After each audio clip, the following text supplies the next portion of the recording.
senhores conselheiros e conselheiras, senhor procurador, senhores advogados e senhora secretária. Verificado o quórum regimental nos termos do artigo 52 do Regimento Interno do Conselho de Recursos Tributários, eu, Raimundo Futuro de Oliveira Júnior, declaro aberta a 11ª sessão ordinária da primeira Câmara de Julgamento do Conselho de Recursos Tributários do Estado do Ceará. Fortaleza, 29 de março de 2022. Esclareço que essa sessão se rege pela portaria CONAT 140/2021, e reza sobre a sessão virtual, e a 145/2017, regimento interno do CRT, naquilo que não conflitar. Presentes, doutora Sabrina Andrade Guilhom, doutor Marcos Vinícius de Vasconcelos Maia, doutora Ivete Maurício de Lima, doutor Felipe Amaral, doutor Geide de Lima Alcântara, doutor Pedro Jorge, representando a Procuradoria-Geral do Estado, doutor Matheus Viana. Secretariando os trabalhos, a senhora Evaneide Duarte Vieira, e fará a sustentação oral. Seja muito bem-vindo, doutor Júlio Yuri Rodrigues. Indado para a senhora secretária se existem resoluções para serem lidas. Sim, senhor presidente. Temos 4 resoluções entregues. Pode fazer a leitura, por favor.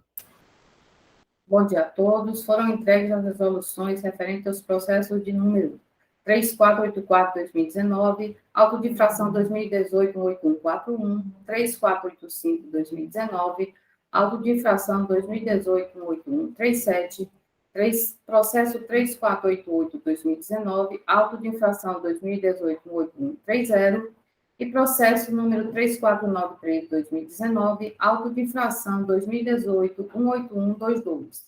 Todos os 4 processos da relatoria do Dr. Marcos Vinícius de Vasconcelos Maia. Foram esses. Por favor, doutora Ivaneide, faça a leitura da ata da sessão realizada ontem, dia 28 de março.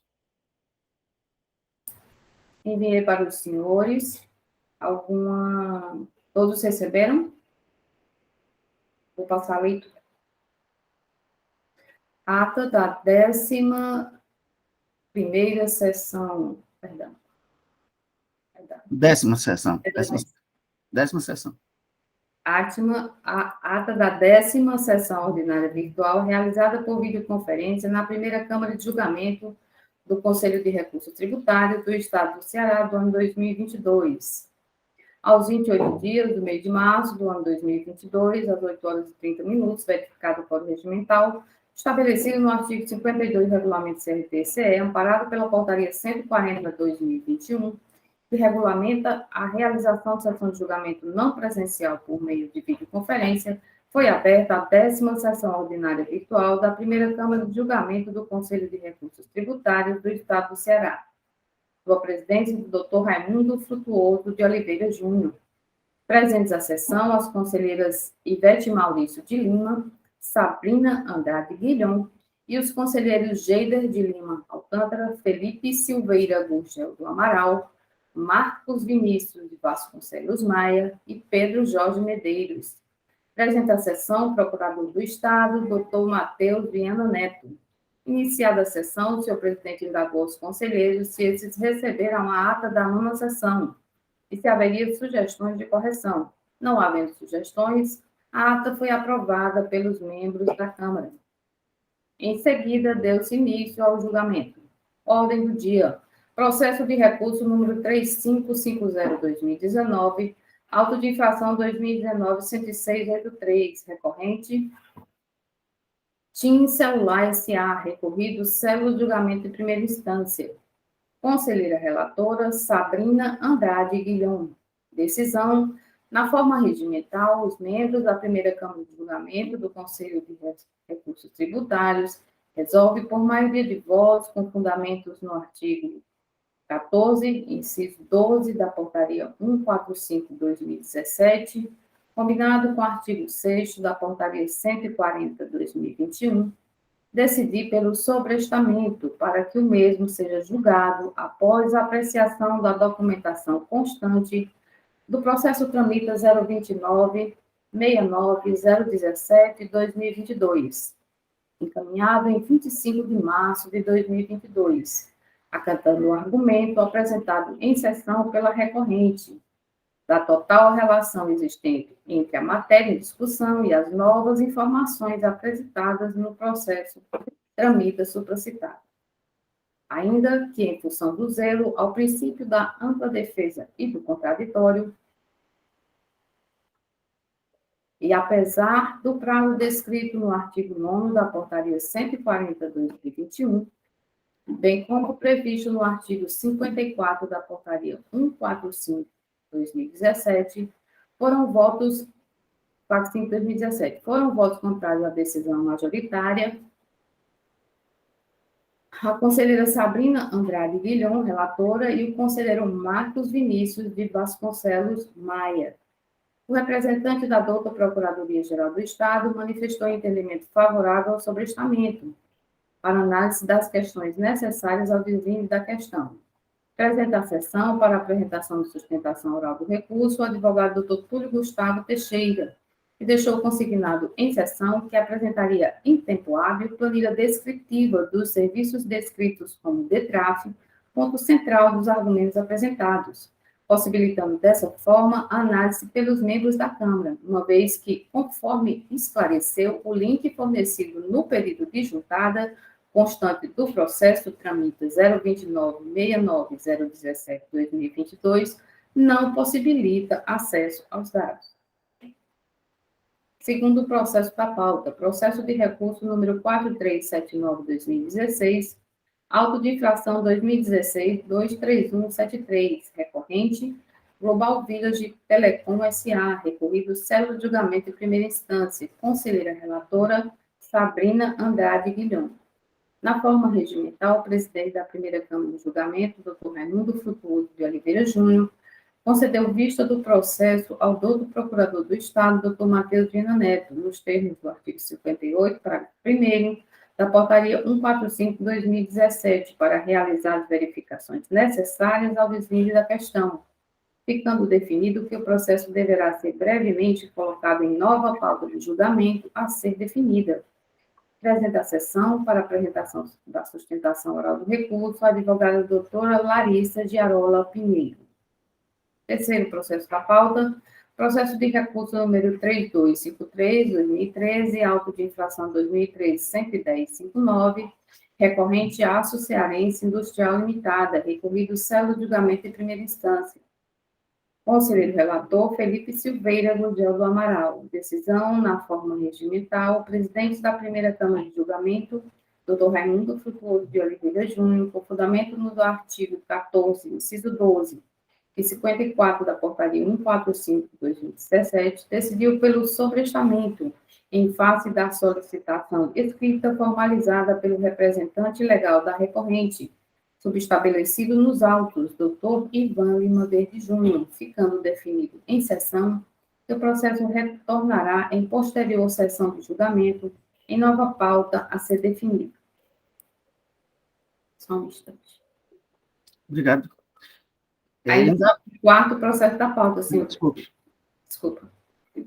Processo de recurso número 469/2020, auto de infração 2020-0026, recorrente Democrata Calçados e Artefatos de Couro Limitada, recorrido célula de julgamento em primeira instância, conselheiro relator Felipe Silveira Gurgel do Amaral. Decisão à primeira Câmara de Julgamento do Conselho de Recursos Tributários, após conhecer do recurso ordinário interposto, resolve por unanimidade de votos dar parcial provimento ao recurso, para reformar a decisão de procedência proferida no julgamento singular, para julgar parcial procedente à acusação fiscal, nos termos do voto do conselheiro relator, aplicando o reenquadramento da penalidade, por tratar-se de operações regularmente escrituradas, alterando do artigo 123, inciso 1, a linha C, da Lei 12.670/96, passando agora para a penalidade incerta no artigo 123, inciso 1, a linha D, da Lei 12.670/96,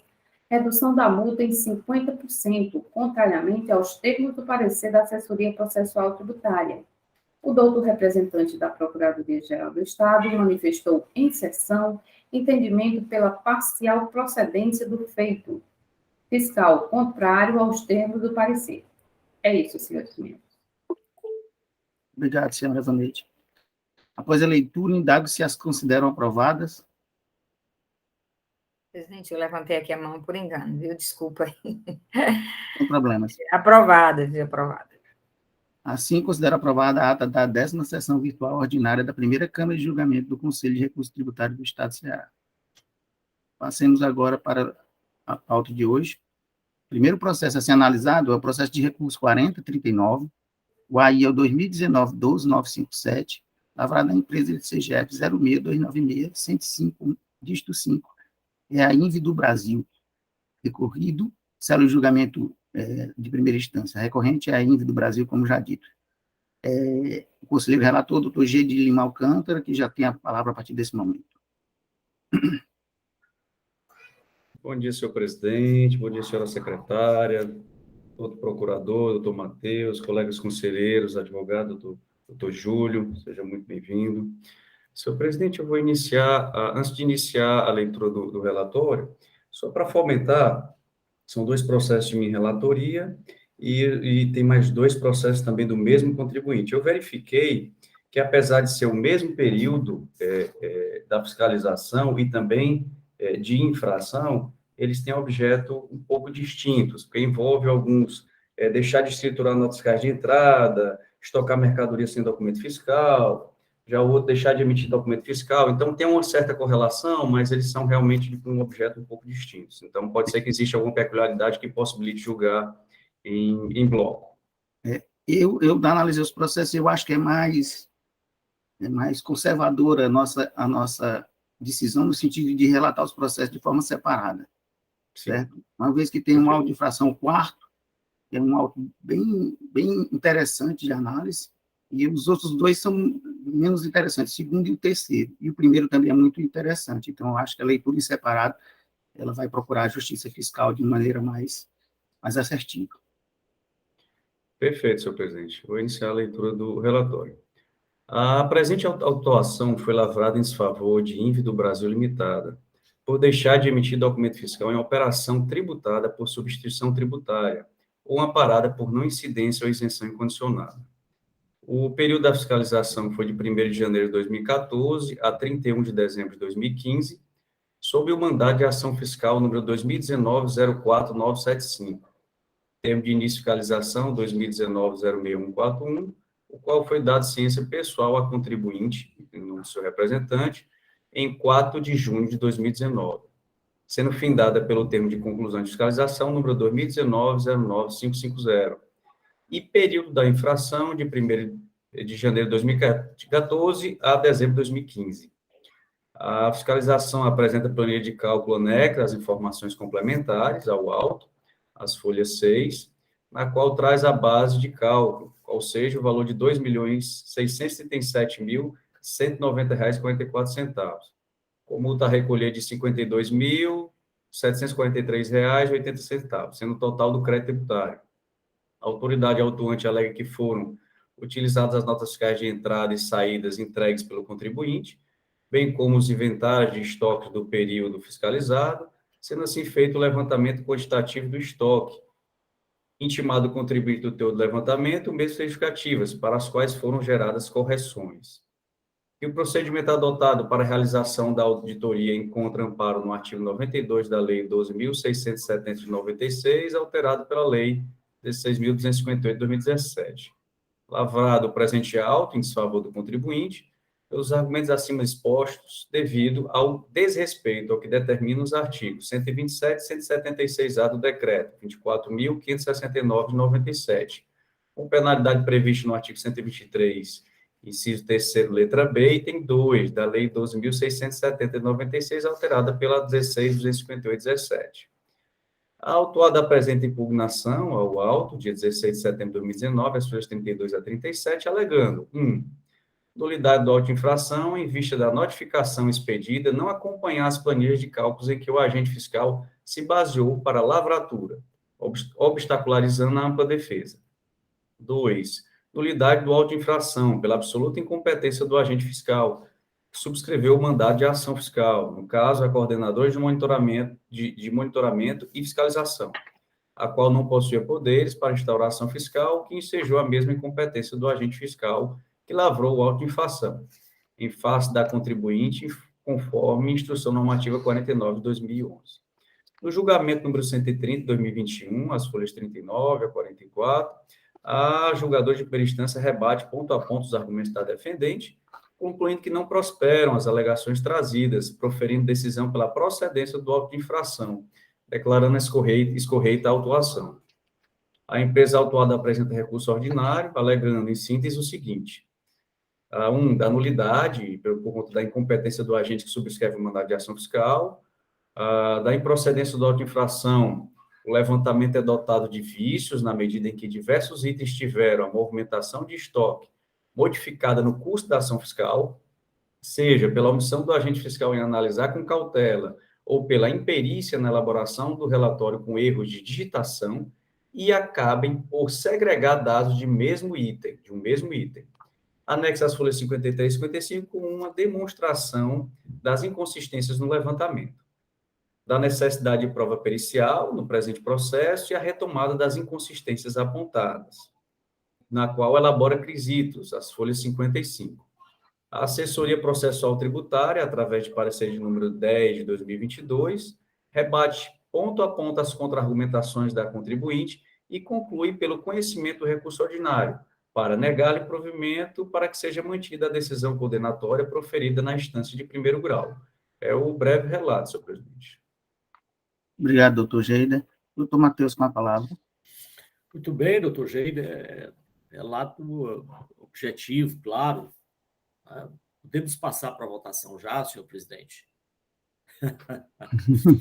Não, ainda tem o doutor Júlio.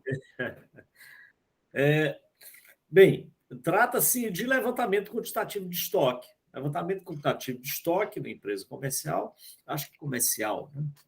Em que foi identificada, então, essa omissão apontada INVE do Brasil, né? Que, na verdade, INVE é Couros, né? Couro, ela trabalha Ela trabalha com venda de itens para... A nutrição animal, na verdade. A nutrição, é isso.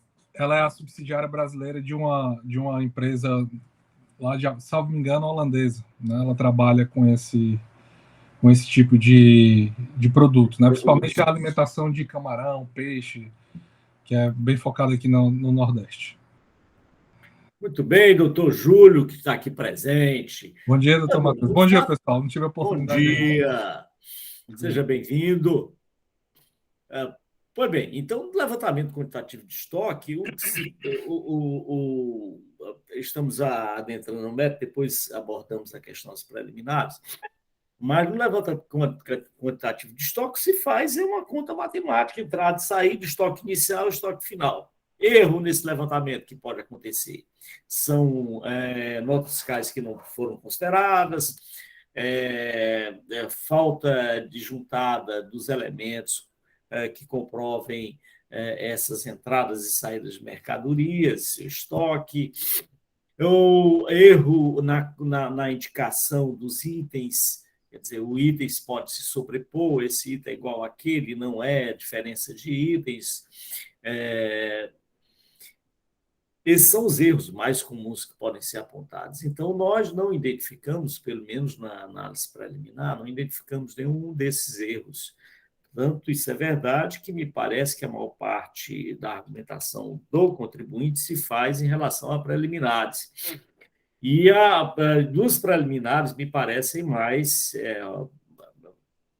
fortes que ele sustenta. Primeiro, a incompetência do órgão que determinou a ação fiscal.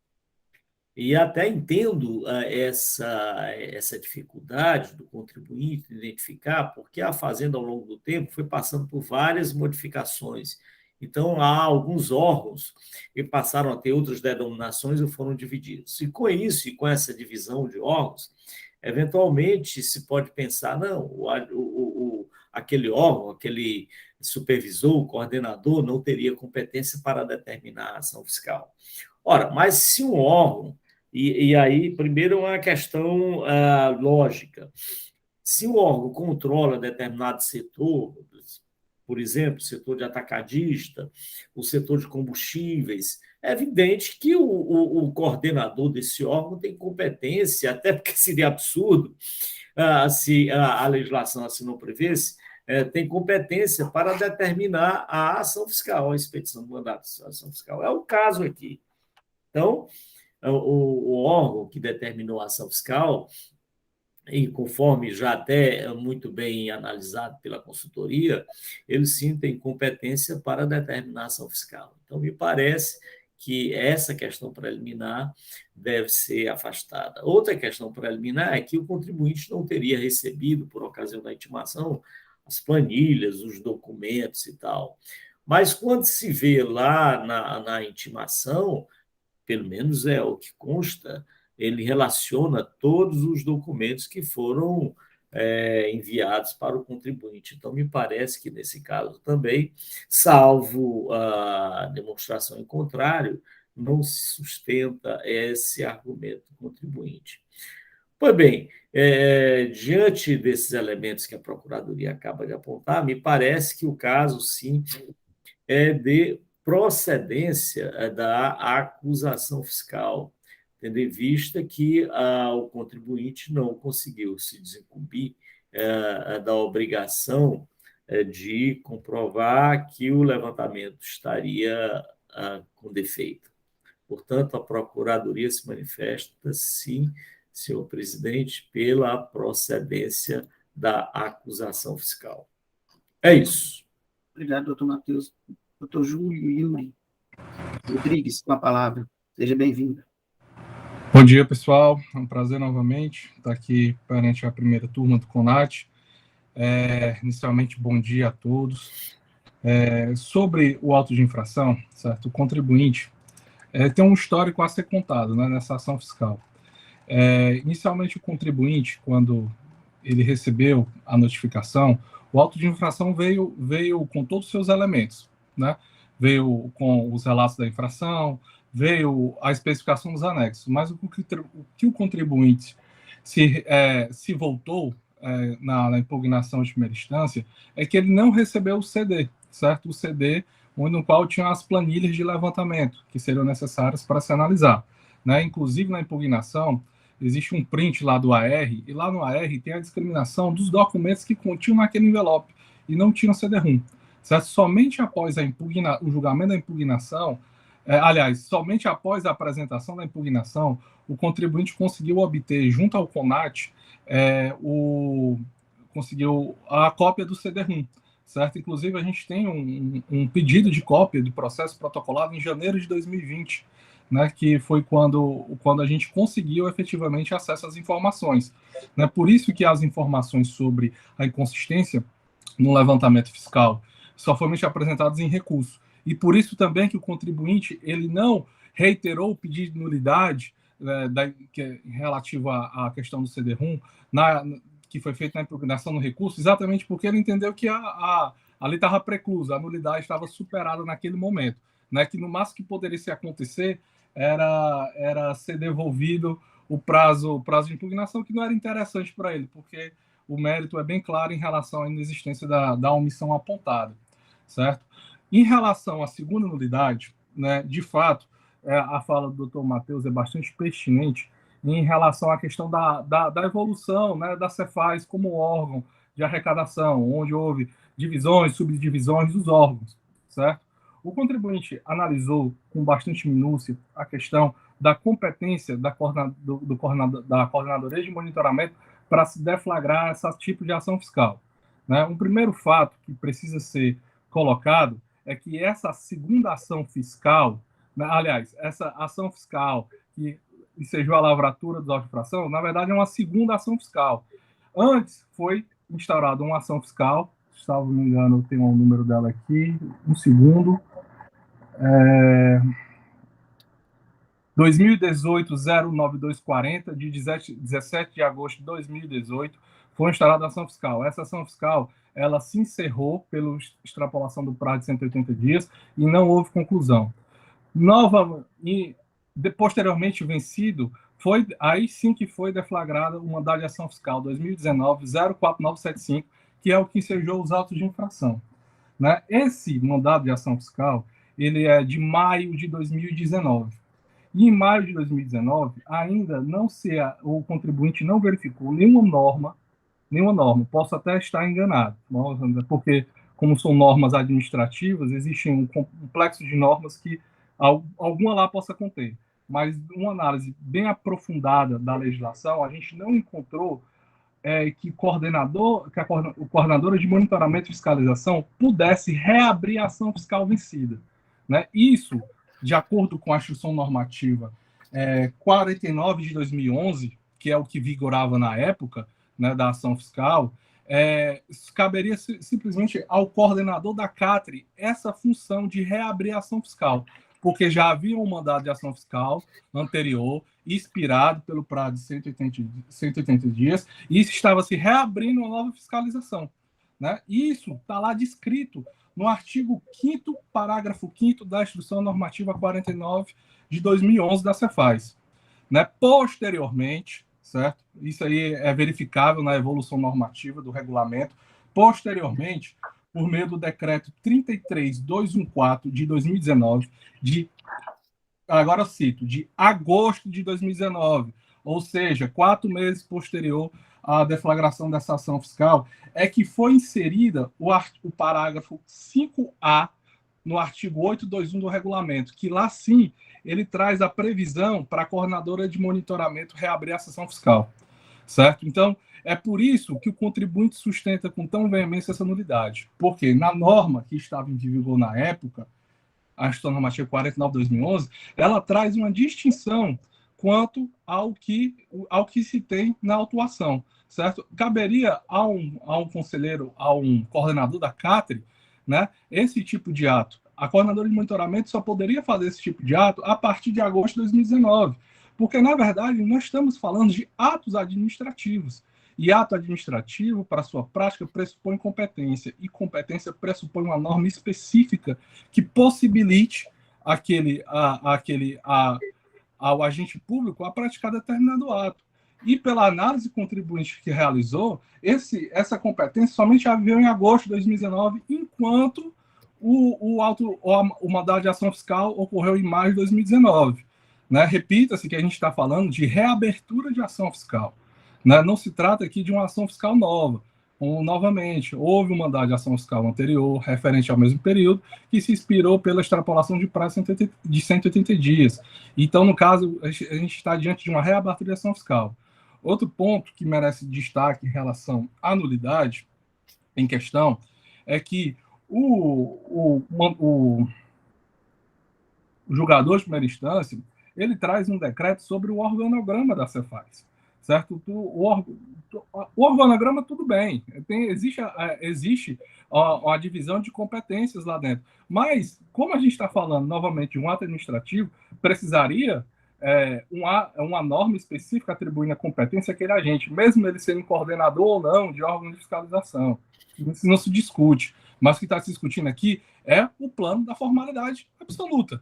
Né? Se, de fato, ele participa da gestão da fiscalização dos contribuintes no Estado do Ceará, isso é um ponto que está lá dentro do órgão da Cefaz. O que se discute aqui é se ele poderia praticar esse ato no tempo que estava sendo praticado, que foi em maio de 2019.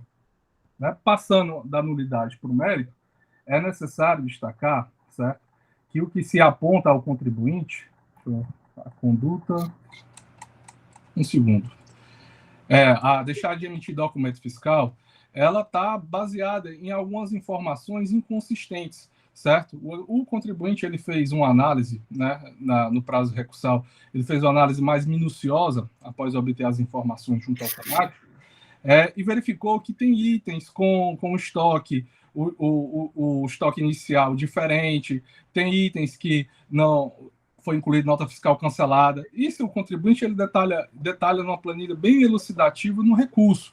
Então, se superar a nulidade, nada mais justo do que esse processo seja remetido à perícia, porque existem elementos bem convincentes, né, bem destacados, item a item, né, existe o produto e do lado logo seguinte tem a inconsistência do que foi apurada, e no final a conta realmente é bem inferior ao que se aponta, né, o contribuinte chegou a um total aqui do auto de infração de R$ 4.700 no final, e todo baseado no levantamento que foi realizado. Então, nada mais justo pela verdade material, pela própria correção da não entrega do CD inicial é que esse processo seja remetido, sim, à perícia para poder se analisar a questão das inconsistências levantadas. E se, porventura, se decide que não é o caso de levantar perícia, o contribuinte requer desde já a improcedência, porque as informações que estão constantes no recurso são bem elucidativas para mostrar que existem vícios pertinentes que anulam a omissão apontada pela ação fiscal. É o que tem a sustentar o contribuinte. Senhores, eventualmente, caso de dúvida, estou à disposição. Obrigado. Ok, vamos passar aos debates. A instrução normativa que o doutor Júlio se reportou é a instrução normativa 49 de 2011, é o artigo 5º, parágrafo 5º. Resta saber também se a pessoa que assinou tinha portaria para ser coordenador da CATRE, né, nesse momento. É uma questão que tem que ser analisada aí. Doutora Sabrina quer se posicionar? Doutor Geida? Doutora Sabrina já foi coordenadora? Eu acho que em relação à questão da CATRE, né, ela deixa de existir, a CATRE era como se fosse um colegiado, onde dentro da CATRE havia o coordenador de arrecadação, coordenador de fiscalização, coordenador da execução, estava todo mundo, todos os coordenadores ali compondo a CATRE. A CATRE deixa de existir com esse decreto da nova estrutura da Cefaz, que é de 15 de março de 2019, o decreto 33.016, ele é publicado retroativo a fevereiro, exatamente por conta da assinatura dos atos, né? Então, a partir de fevereiro, ele começa a valer a partir de fevereiro de 2019, e aí traz toda a estrutura da Cefaz, e não existe mais CATRE, e aí você pode verificar todas as coordenadorias e os núcleos que estão subordinadas a cada coordenadoria. E no item 8, deixa eu ver, no artigo 1º, inciso 4, no item 8, coordenadoria de monitoramento e fiscalização e todas as células e núcleos subordinadas a essa coordenadoria. Eu acho que isso aqui esclarece em relação à CATRE, né? Que deixa de existir e passa a estrutura da Cefaz não ser mais CATRE como um colegiado ali de coordenações, mas coordenações separadas. Ok, obrigado pelo esclarecimento, doutora Sabrina. Doutor Geida?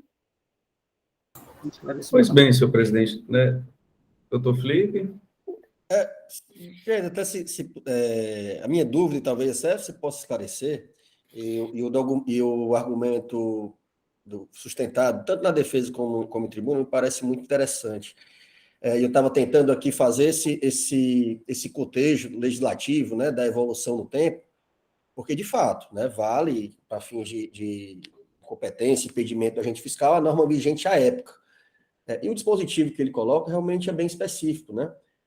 Tem lá, elencando os coordenadores para da iniciação fiscal, mas para renovar, teria que ser um agente específico, que aparentemente, pelo menos que está aqui no mandato, não foi. Justamente essa dúvida, doutor Geida, se aprofundou um pouco mais, né, se no parecer ele traz alguma legislação específica com relação, ele aprecia especificamente o fato de ser uma renovação, né, que me parece realmente que, ao que parece, se for essa a legislação vigente, a época da assinatura do mandato, teria razão aí o contribuinte. O que ocorre, doutor Felipe?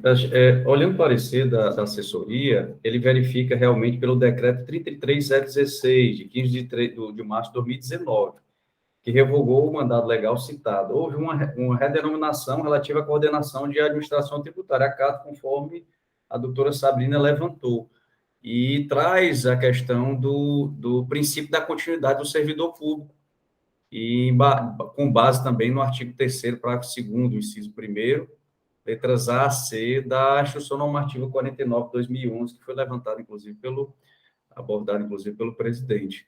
Traz somente essa situação. Ela não traz essa situação do outro mandato de ação fiscal, até porque ele não consta nos autos, doutor Felipe.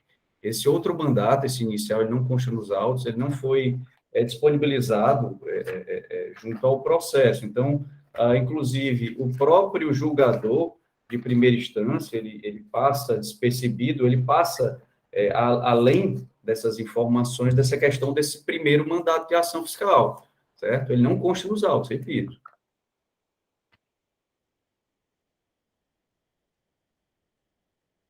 Então, esse foi levantado pelo contribuinte na sua impugnação, não foi abordado novamente no seu recurso ordinário, salvo engano, o doutor Júlio pode confirmar, mas não foi abordado novamente no seu recurso ordinário, somente na sua impugnação, na sua defesa inicial. Com licença, só um esclarecimento. No recurso tem a questão da indicação do mandado de ação fiscal, sim, que é anterior, né? Inclusive, deixa eu só abrir aqui novamente o recurso, na página 6 do nosso recurso, lá tem o print do mandado de ação fiscal anterior, 2018-09240, certo? Então, na impugnação, de fato, a gente não trouxe o print do mandado de ação fiscal, mas no recurso, na página 6, tem lá bem claro o print do mandado de ação fiscal 2018-09240, né? E traz esse enlace e contextualiza que se trata de uma repetição de fiscalização, a reabertura de ação fiscal. Ele está dentro do CD, doutor Geide, na pasta fiscalização, Cefaz, novembro 18, aí tem fiscalização, Cefaz, novembro 18, um PDF, e aí ele incluiu tanto o mandato de ação fiscal, que inclusive na época está assinado pelo orientador da célula, né, que é um cargo abaixo do coordenador, porque era uma ação fiscal convencional, e ele traz o mandado e traz também o termo de início dessa primeira ação fiscal. A segunda foi assinada pelo coordenador, porque aí não mais o orientador poderia assinar por ser um reinício, não é repetição, é reinício de ação fiscal. E aí o coordenador é que precisa autorizar esse reinício e assiná-lo. Mas ele incluiu, sim, da primeira ação fiscal. É porque está escondidinho dentro do CD da fiscalização, dentro de uma pasta que está dentro de outra pasta. Aí, às vezes, fica difícil da gente encontrar, mas está aí dentro. De fato, senhor presidente. Desculpa, doutor Júlio, até verifiquei aqui, porque, inclusive, na página, na 52, ela cita o mandato de ação 2019-04975. E depois ela vem na outra página que aparece o mandato de ação fiscal 2018-09240. Realmente com a disponibilização desse outro mandado de ação fiscal.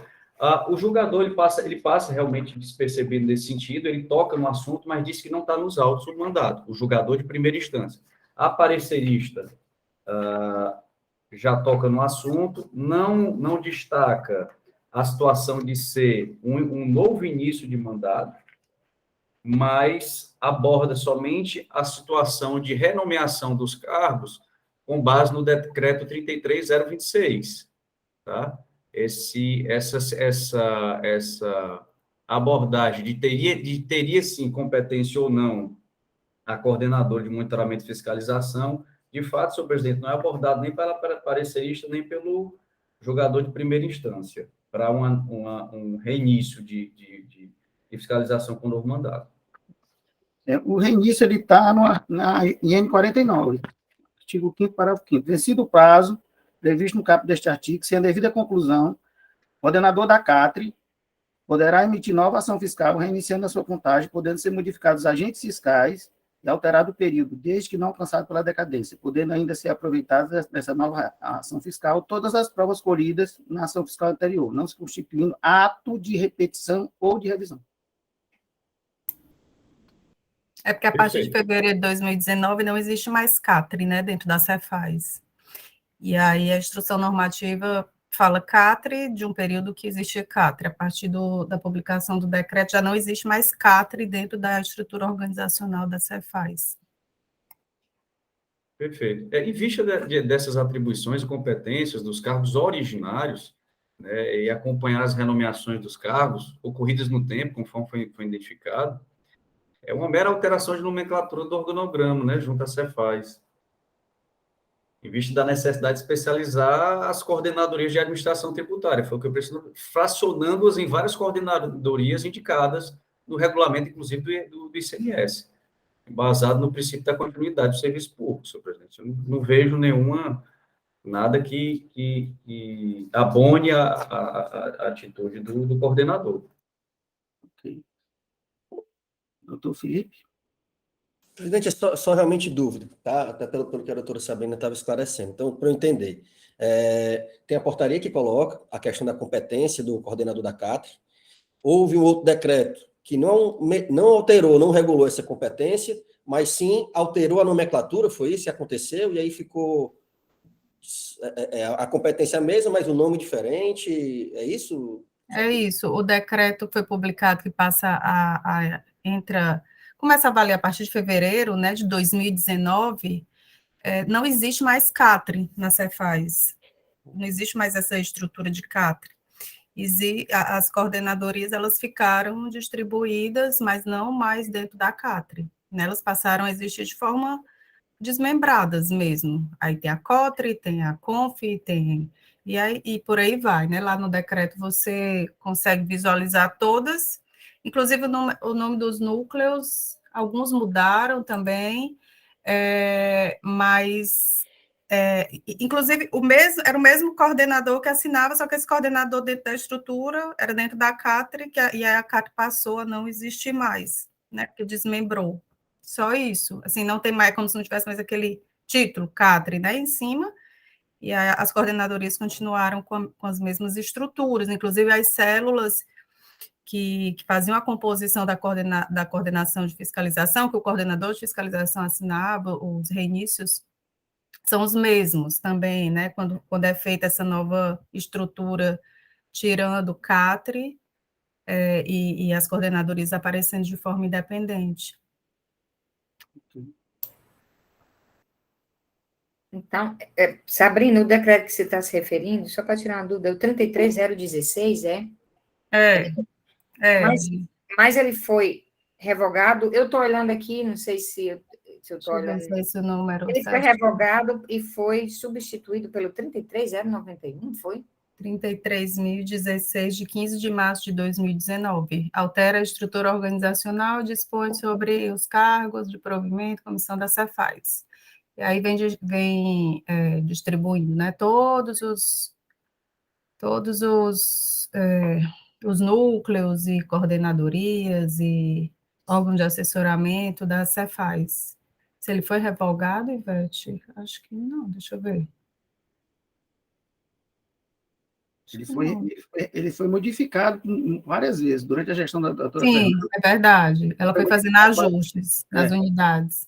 Foi verificado, várias vezes ele foi modificado, porque a doutora Fernanda, ela sempre, digamos assim, privilegiou a questão da modificação organizacional de acordo com as modificações estruturais que ela queria fazer dentro da Secretaria da Fazenda, principalmente a modernização. Então, houve modificações posteriores. Vamos ter uns 2 ou 3 decretos posteriormente. Isso. Na época, esse é que era o vigente. Doutor Matheus. Senhor presidente, essa questão é interessante, citada pelo doutor Júlio, mas, veja, conforme eu já havia falado anteriormente, o que houve foi as divisões, e a doutora Sabrina, ela de forma muito objetiva, ela disse, a coordenação de todos esses setores da Cefaz, ela é feita pela CATRE. Mas, tendo em vista as modificações ocorridas na estrutura, então, as atribuições que antes eram da CATRE foram absorvidas pelos órgãos, pelos outros órgãos. Então, não tem mais a CATRE, eu lembro muito bem que reproduziu a mesma estrutura parecida com a do Departamento de Tributação. Então, ali convivia a coordenadoria de fiscalização, de arrecadação, de finanças, tudo se juntava ali. E o que foi que a Fazenda fez? Modificou essa estrutura, de certo modo, acabando com a CATRE, acabando no sentido dessas atribuições serem distribuídas entre os diversos setores da Cefaz. Foi isso que aconteceu. Mas há um outro dado relevante que me parece, e até para evitar qualquer questionamento a respeito disso, que é o decreto a portaria, ela diz, ó, ficam convalidados os atos praticados, né? A doutora Sabrina fez referência a isso. Na portaria, né, doutora Sabrina? O decreto que trata da convalidação dos atos retroage para fevereiro? É no decreto. No decreto. Pois bem. E isso de convalidação de atos administrativos, desde que não tenha trazido nenhum prejuízo ao contribuinte, pode ser feito inteiramente. Aliás, eu estou lembrando agora o decreto 70.300 e pouco, que trata da fiscalização no âmbito federal, ele dá uma regra muito interessante. Ele diz o seguinte, eu não estou lembrando qual artigo agora, do decreto que trata da fiscalização, da administração tributária da Receita Federal, e hoje tem força de lei, né? Apesar de ser um decreto-lei, mas hoje ele tem força de lei, e ele diz o seguinte, que a autoridade incompetente para realizar determinada ação fiscal e que realizou essa ação fiscal poderá solicitar a convalidação desses atos por ela praticados. E a autoridade competente poderá, então, convalidar. Você veja, aí ela vai mais adiante ainda, essa norma que está vigente do decreto da administração federal. Ele diz que o agente incompetente poderá requerer à autoridade competente a convalidação dos seus atos, que foram praticados sem o mandado de ação fiscal, que lá chama de... Não é mandato, lá chama de notificação, não estou lembrando o nome da Receita Federal. Doutor Matheus, é o decreto 70.235, de 6 de março. É isso mesmo, é esse 70.235, que trata da administração federal no âmbito tributário. Pois bem, então, esse decreto ele prevê essa convalidação. E aí, veja, para evitar qualquer dúvida a respeito disso, veio o decreto que alterou essas competências no âmbito da Cefaz e convalida os atos que foram praticados, né, naquele período, desde a modificação da estrutura da Cefaz. Então, me parece que, em decorrência disso, não há que se falar desses fatos, não há que se falar em nulidade da ação fiscal por incompetência do agente designante. Esse é o primeiro ponto.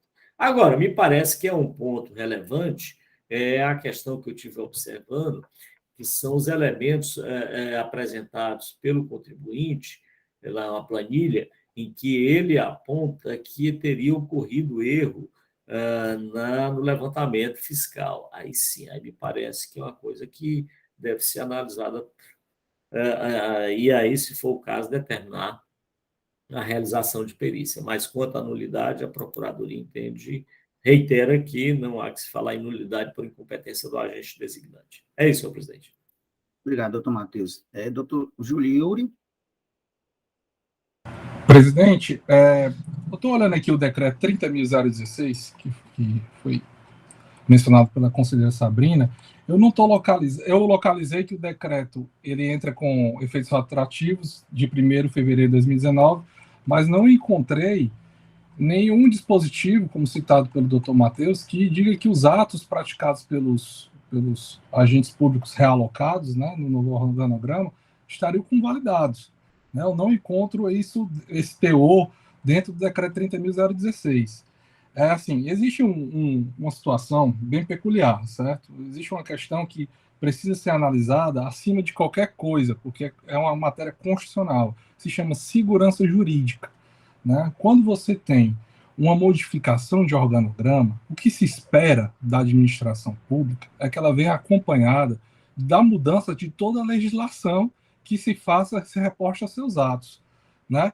A IN 49/2011, ela não foi alterada, mas bastava-se uma pequena menção nos decretos que, olha, prorroga-se a competência de acordo com o novo organograma.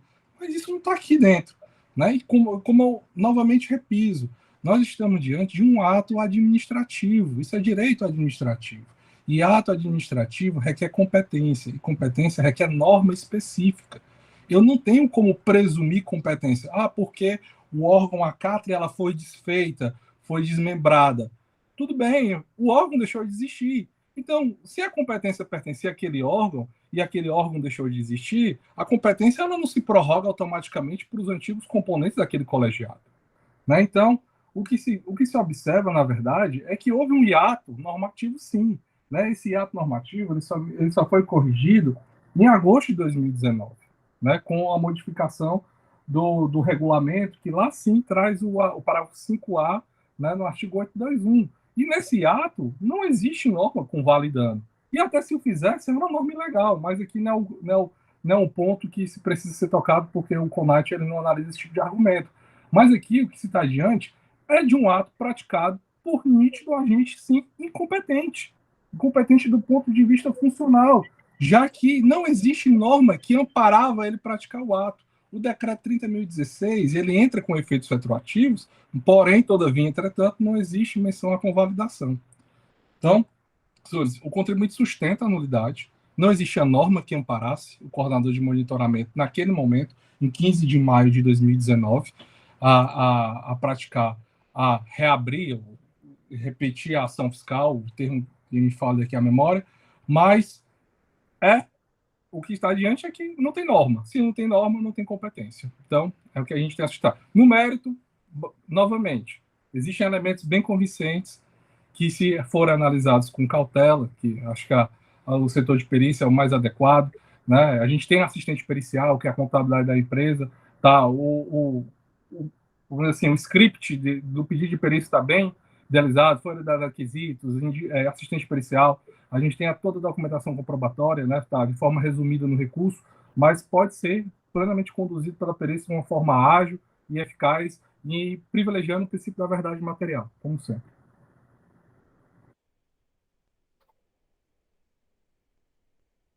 Alguém quer fazer alguma consideração a mais?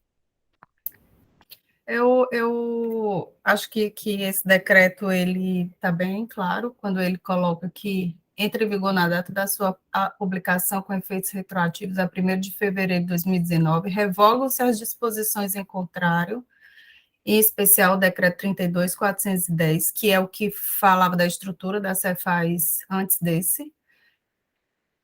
Para mim está claro aqui em relação à competência. Eu acho que acho que a gente poderia, não sei se voltar essa situação e superá-la, porque acho que a gente tem coisa bem mais, assim, o CD que o doutor Júlio trouxe que faltou, isso é bem mais importante, né, da gente analisar. Mas a gente precisa superar realmente essa questão. Eu não visualizo esse vácuo, o decreto entra em vigor, o coordenador que assinava antes é exatamente igual aos núcleos atuais, né, que estão subordinados a ele, inclusive esse da ação fiscal. Então, mas aí eu não sei como a gente deve, acho que a gente deve votar sobre isso, não sei, primeiro. Vamos fazer a votação das preliminares primeiramente, mas o doutor Geida quer fazer uma colocação. Geida quer falar. Era só nesse ponto, senhor presidente, para iniciar assim, as votações das preliminares, depois nós passarmos ao mérito, que sei que vai ser realmente o centro da questão de interesse maior. Ok. Eu acho que as elucidações da doutora Sabrina foram perfeitas, e ela tem muita propriedade em falar, porque ela já foi coordenadora desse. Eu queria só dar uma palavrinha, apesar de tudo, né, assim, só para complementar o raciocínio. Pode ser, presidente? Pode. Não, assim, o que é que a gente vê aí da intenção de ser o coordenador assinar, né? A questão do nível hierárquico, isso aí manteve o mesmo nível, né? Houve a mudança realmente na nomenclatura, conforme a Sabrina já disse, né? Então, a intenção aqui é de que não seja o mesmo designante da primeira, né, da primeiro mandato, ser o mesmo, para que haja uma gestão desses processos de reinício, né? Então, o nível hierárquico, coordenador, continuou, né? Que mudou foi o nome da estrutura, né? CATRI, como a Sabrina disse, que acabou de ser, deixou muito claro que, como o presidente disse, que ela tem muita propriedade, só ratificando, né?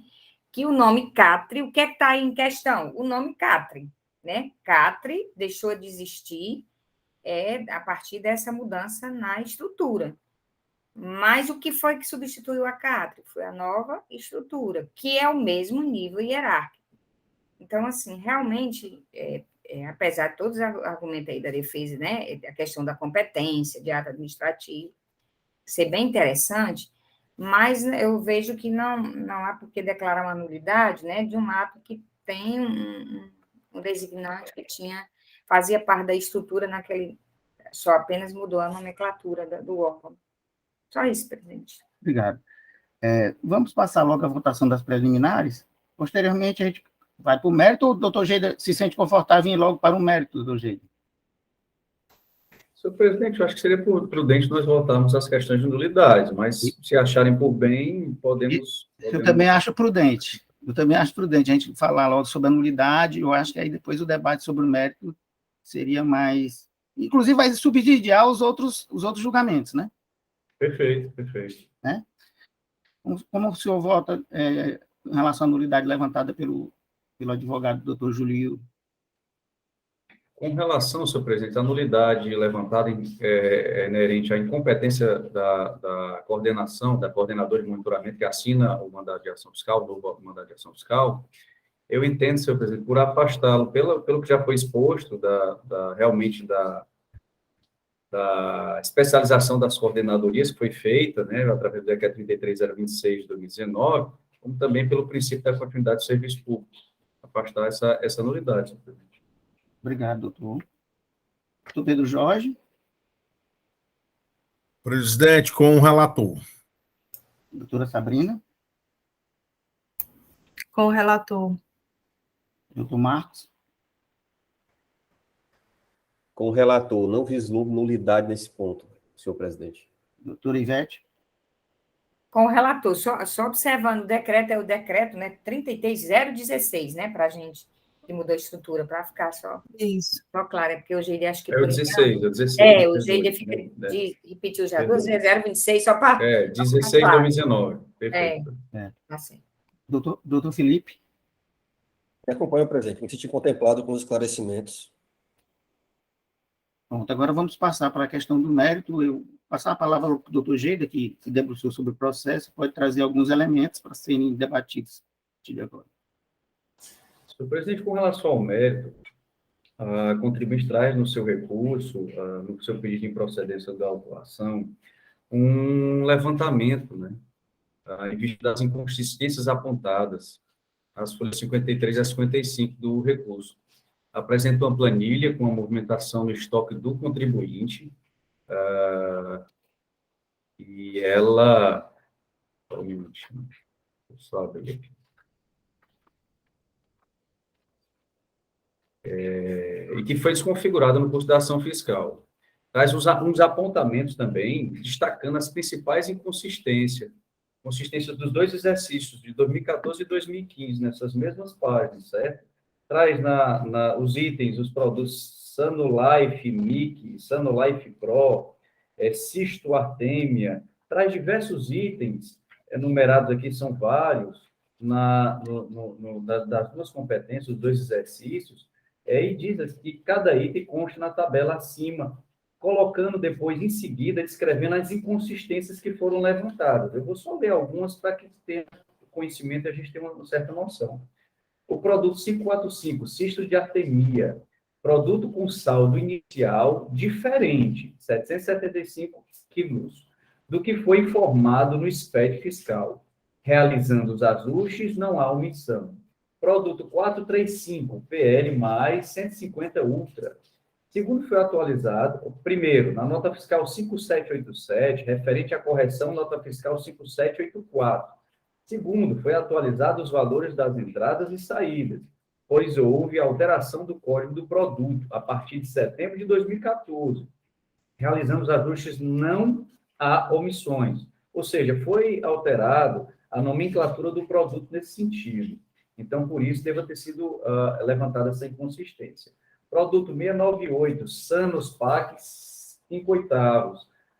Produto referente a devoluções do cliente, piscicultura Cantangalo, onde foi apenas informado na nota fiscal de devolução produto de cisto de artemia, A primeira devolução se refere a 20 unidades do produto 560. E a segunda devolução do produto 504. Todos os produtos foram analisados conforme a última venda ao cliente. Realizando de ajustes, não há saldo.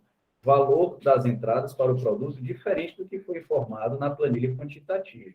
E assim vai com diversos outros itens dos dois exercícios, informando onde estava a inconsistência e que faz o pedido para que seja levado à perícia essas informações que serão de total importância para que seja averiguado, e a diferença será bem a menor do que foi levantado pelo agente autuante, senhor presidente. É um pedido da contribuinte por perícia, e ele faz todos os apontamentos e direciona, inclusive, a perícia para onde verificar essas inconsistências. Presidente, só uma questão de ordem. Eu entendi que a parte levantou uma nulidade em relação a não ter recebido os relatórios. Não teve isso? Não, né? Ou eu estou entendendo os relatórios? Ela se contentou com o recurso, né? Ela renunciou o direito de reiterar no recurso. Então eu devo ter me perdido. Foi? De renunciar no recurso? Certo. Foi Para o mérito, logo? Foi isso mesmo. Primazia do mérito, né? A gente conseguiu cópia junto ao CONAT do CD-ROM, né? Diante disso, a gente conseguiu trabalhar as informações que estavam no relatório. Aí, para a questão, a gente sabia da segurança do que a gente estava fazendo em relação a essas omissões, a gente preferiu abdicar da nulidade e partir direto para o mérito. Então, desculpa aí, porque eu não tinha me focado nisso. Então, quer que analise o mérito, né? Tá certo. Doutora Sabrina analisou o processo em relação aos levantamentos aí feitos, em relação ao CDI. Eu também achei que havia esse pedido que a doutora Ivete colocou sobre os CDs, mas já está esclarecido. Então, a empresa recebe todos os relatórios e tem condições de verificar o levantamento feito, né, doutor Júlio? Isso, foi isso mesmo, porque no entender do contribuinte, o máximo que poderia ser feito é devolvido o prazo, né? E diante da análise que foi feita, a gente verificou que não valia a pena represar essa nulidade, segurar mais tempo esse processo, quando a gente podia resolver o problema de uma forma bem clara, bem elucidativa, como está colocado no recurso. Okay. E aí, com esses relatórios recebidos, vocês conseguem analisar bem a autuação e verificar os pontos com os quais vocês não concordam, que são esses que foram colocados, né? Isso, como são itens específicos, né, de suplementação de alimentação animal, a gente conseguiu verificar item a item as inconsistências, né? Então, realmente o que a gente precisa é refazer esse reajuste, né? Então, o contribuinte tem uma conta fechada, né, em relação a isso, tanto que ao final desse tópico de improcedência, ele já refaz o recálculo, né, da autuação, né, tanto para o ano 2014 e 2015. Então, o que a gente precisa realmente é validar essa conta, né, essas inconsistências, né, saber junto à célula de perícia. Esse recálculo está dentro do processo, né, doutor? Está dentro do processo. É porque, como eu não tenho a numeração do processual, mas ela está logo depois do levantamento das inconsistências dos anos 2015. Né? Aí é apresentada uma planilha, certo? 2014 2015, onde se verifica uma omissão, né, de 10.440,92 em 2014, em 2015, 7.246,77. Né? Aí, a partir dessa base, o contribuinte refaz o recálculo nos parâmetros da autuação. E durante a ação fiscal, a empresa também não recebe nenhuma intimação sobre esse levantamento para fazer essa verificação? Nesse momento, a empresa visualiza os cálculos desse levantamento, só nesse momento no CONAT. Isso, no CONAT. Foi em janeiro de 2020, a gente fez um pedido de cópia. Quando a empresa nos chamou para fazer a análise desse auto de infração, estava o prazo processual correndo, né?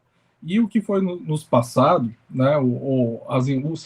Estava lá com o envelope original, não havia entrega do CD das planilhas. Então, a contabilidade estava às cegas em relação ao que gerou a autuação, né? Como eles são uma empresa auditada internacionalmente, né? Isso chamou bastante a atenção, porque qualquer tipo de operação que divida no estoque deles, automaticamente a auditoria internacional ela pega, né? Ela pega, como ela é uma subsidiária de uma empresa de fora, isso chamou bastante a atenção, né? Então, assim, inicialmente, como a gente precisava apresentar a impugnação, a gente já teve a questão da nulidade, né?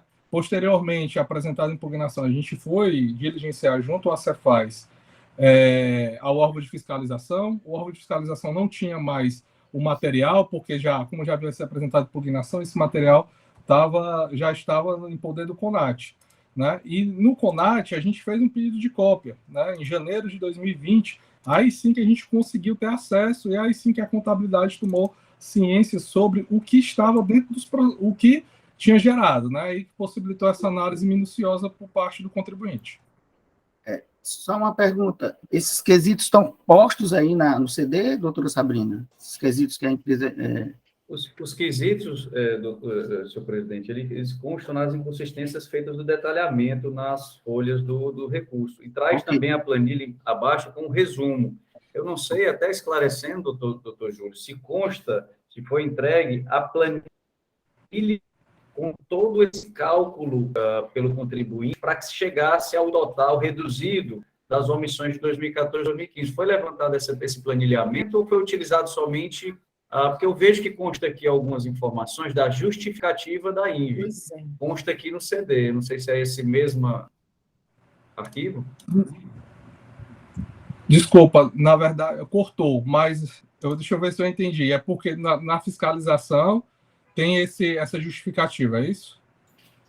Sim, consta no CD algumas justificativas. E tem esse detalhamento das justificativas no recurso das inconsistências de cada produto. E o planilhamento com resumo das omissões. Eu digo, esse resumo, mas foi entregue também em CD ou em mídia, o planilhamento dessas inconsistências junto ao recurso? Sim, junto ao recurso? Rapaz, agora me falha a memória, certo? Porque como já tem um ano, assim, de praxe que a gente faça o protocolo quando o arquivo é muito grande, a gente faz o protocolo via mídia também, certo? Mas agora me falha a memória, porque no nosso sistema de acompanhamento só tem a cópia do PDF, não tem a fotocópia do CD-ROM, até porque aliás, já sei o que aconteceu, porque a gente não tem. Na época, o protocolo estava sendo feito por e-mail, né? Por e-mail, e tanto que o comprovante de protocolo é aqui, recebido por e-mail na data tal. Aí eu preciso só levantar a informação, porque com certeza a gente enviou essas planilhas em anexo nesse mesmo e-mail, né? Só preciso saber se foi juntado ao processo. Só para ajudar aí no debate, na página 9 do recurso do senhor, o senhor fez uma exemplificação, assim, bastante elucidativa com relação ao que alguns erros cometidos, provavelmente cometidos pelo... Isso, assim... Era exatamente sobre isso que eu queria me referir, é que no próprio recurso ele junta lá alguns pontos em que fica indicado claramente os erros cometidos, né, o erro ou equívoco cometido no levantamento. E isso é suficiente para levar o processo à realização de uma perícia. De qualquer jeito, isso terá que ser feito uma perícia. Não é a planilha lá que ele apresentou que vai valer, mas sim, junto, como ele já disse, o recorrente, junto com o assistente técnico, ele deverá apresentar exatamente essas diferenças, de modo que o processo ande até mais rápido.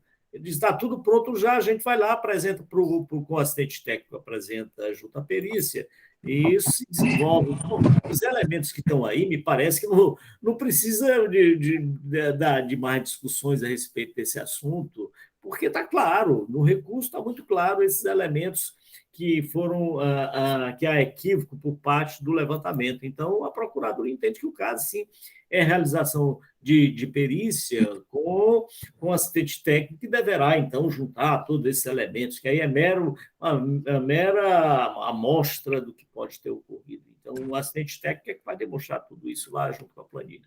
Por isso que a Procuradoria sugere, não só para esse, já aproveitando, senhor presidente, para esse processo e para o outro também, que trata do mesmo levantamento.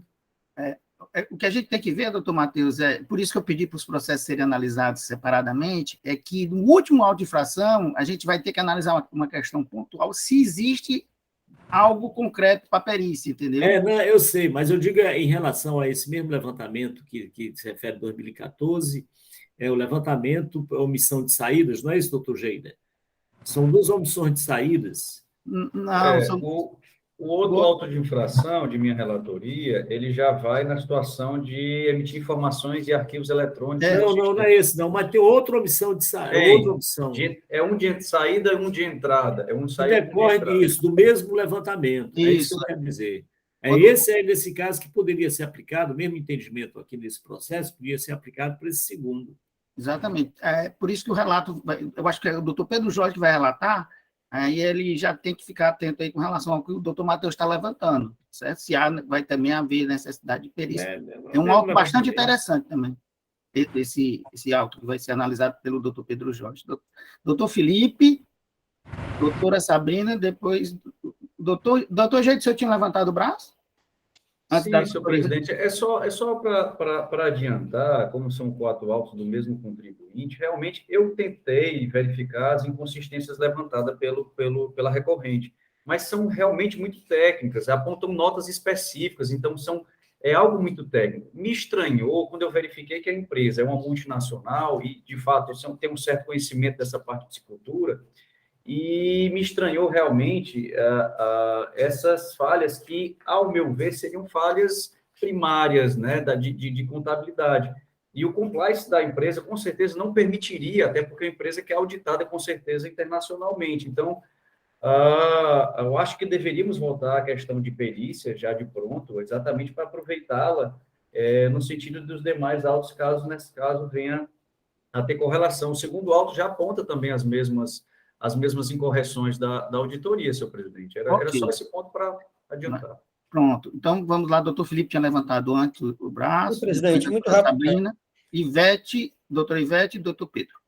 Muito rapidamente, presidente, acabei que estou sendo contemplado, até parabenizar aí a empresa, né? Não só por ter renunciado, apresentar defesa, trouxe tudo isso em recurso, mas trouxe de forma muito pontual e específica, né?